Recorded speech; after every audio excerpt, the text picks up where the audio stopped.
Čaute kamoši, ste na Velerovom kanáli. Dnes ukážem, ako ovládať Android z iného Androidu na diaľku. Najprv si stiahnite do mobilu Android File and Remote Access. Otvorte ho.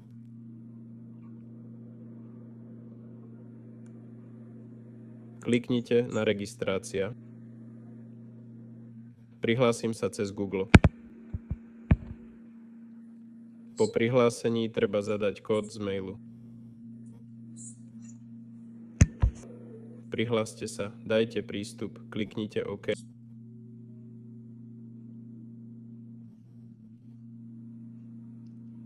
Potom choďte do Remote Control, dajte Grant Permissions, počkajte.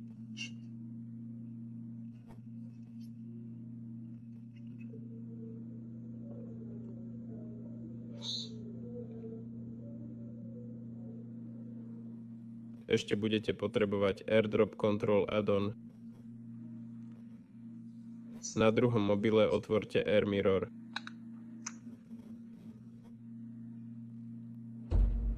Kliknite prihlásiť, použite ten istý účet, dajte pridať zariadenie. Tu je náš kontrol telefón.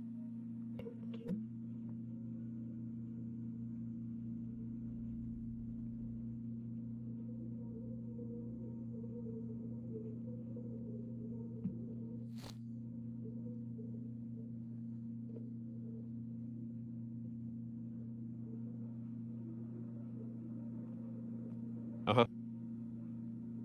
Treba ešte dať povolenia.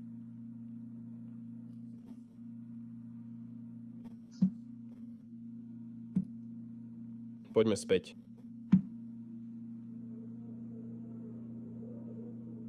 Teraz dáme práva na obrazovku.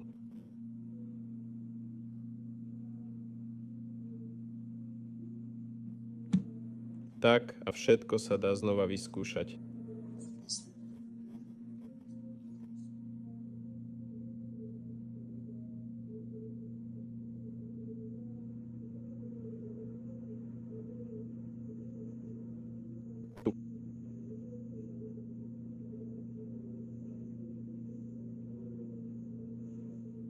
Čakáme.